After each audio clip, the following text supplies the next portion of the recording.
think vision control is definitely something you need in a team. It's not something you can avoid. I know a lot of players will just find it boring to talk about. It's not something that's about killing the enemy or like mechanically outplaying them. It's more like kind of dull stuff. But it is really important in order to actually win games. So it's something that you should spend some time learning it. And once you learn it, it's really straightforward. It's not really something that's going to change a whole lot with the patches. It's still like the map doesn't change a whole lot, so you might as well just learn it. Generally, vision control is really just you place down wards around the strategy that you want to use. There's a few different ways of doing it, but you have a very limited amount of wards because the wards come from the trinkets and the support items in the game. So it's important that you communicate between your team, that you make sure that you have something to sweep the wards with, that you actually have enough wards to place down, all these kind of things. So it's kind of like a team thing, even though it's mainly the support having the most wards. It's important that everyone is contributing to getting that vision control. So in a game, you have a few things that you need to do. So the most common one is setting up vision around Baron. It's pretty much something that happens every single game. If you don't have the control in the game, or if you can't do it, the enemy will very likely do it instead. So the first one is really just setting up vision, and your goal with vision around Baron is really to strangle the enemy team from all the vision, so they're forced to walk into you, and that will give you an advantageous fight. So you're looking to catch people out, start a team fight, any kind of engage onto carries, these kind of things. It's like gets team fight started. Vision will actually help you do those things. So some of the wards that are important is obviously having a ward in the Baron pit. It's important that it's actually placed a little into the pit, so it's sure that it spots everything. If you place it a little outside, they can sneak in a lot of wards that you will not be able to see. So always place it a little into it.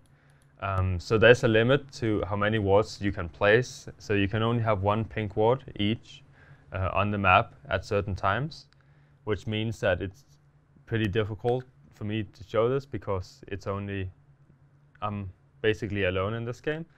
And then the green wards, you're allowed to place up to 3 at a time. So 1 pink ward and 3 green wards. The pink wards obviously reveal all the normal wards, but it's also not invisible.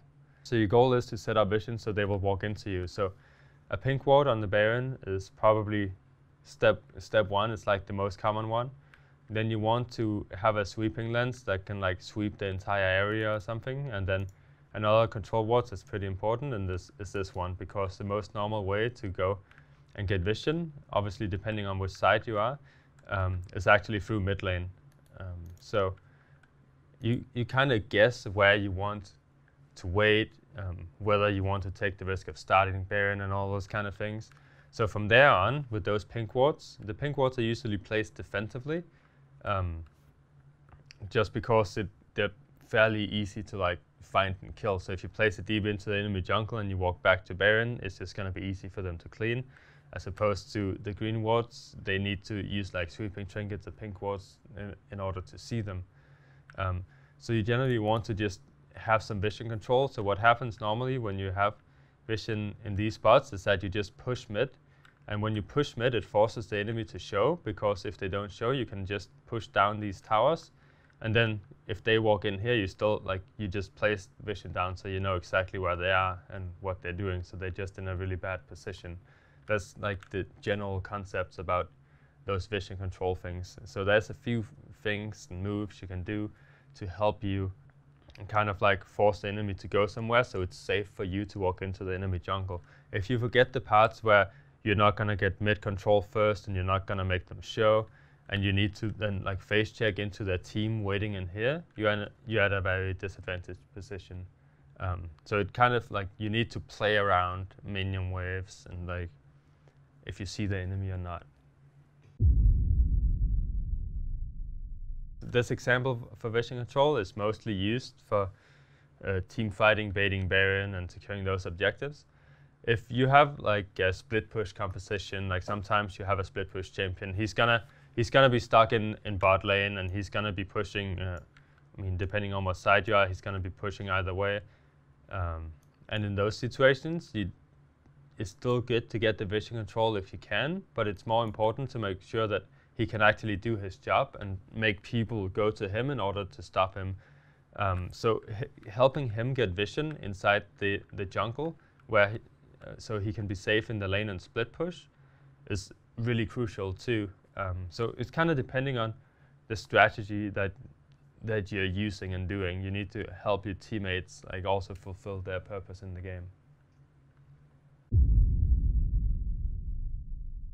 Good vision control you can kind of practice every single game.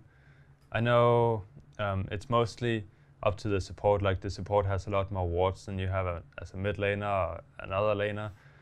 Obviously, it's more like the support role's job to do this, but it's important that you contribute. So if you play mid, if you play AD carry or bottom lane, it's more like you need to remember to buy pink wards. It's really important. It's impossible to set up good vision control if everybody is not buying pink wards.